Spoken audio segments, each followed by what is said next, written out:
बोध कथा, मूर्ख पड़ोसी एक प्रसिद्ध जातक कथा है जो भारतीय परंपरा में से एक है।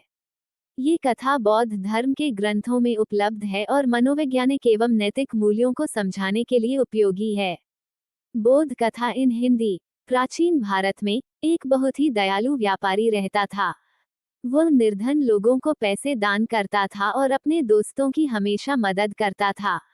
उस व्यापारी ने एक दिन अपना सारा पैसा और पैसे के साथ अपनी ख्याति भी खो दी। उसके दोस्त उसे अनदेखा करने लगे।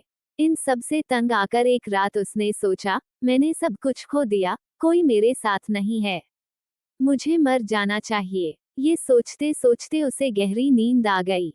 सोते हुए उसने एक सपना देखा।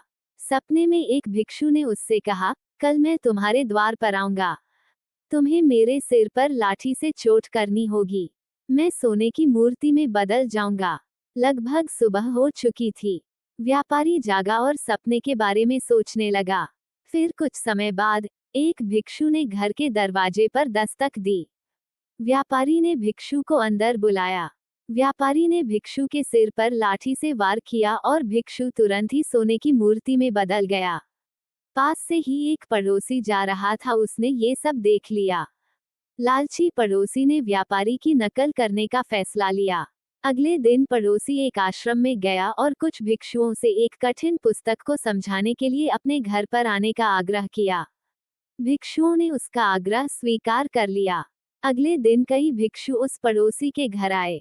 उसने अपने घर का द्वार बंद कर दिया और भिक्षुओं के सिर पर लाठी से प्रहार करना शुरू कर दिया। जब एक भी भिक्षु सोने की मूर्ति में नहीं बदला तो पड़ोसी निराश हो गया। पड़ोसी को भिक्षुओं पर हमला करने के अपराध में बंदी बना लिया गया। पड़ोसी ने अपने कृत्य के लिए व्यापारी को दोषी ठहराया। राजा ने व्यापारी को राजदरबार में बुलाया।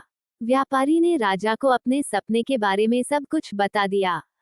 उसने कहा, महाराजा, मैंने पड़ोसी से भिक्षुओं पर हमला करने के लिए नहीं कहा। पड़ोसी को यह मूर्खता करने से पहले इसके दुष्परिणामों के बारे में सोचना चाहिए था। राजा व्यापारी की बात से सहमत था। उसने व्यापारी को मुक्त कर दिया और सैनिकों से मूर्ख पड़ोसी को कारागार में डालने का आदेश दिया। शिक्षा, मित्रों, बिना सोचे समझे कोई भी कार्य नहीं करना चाहिए।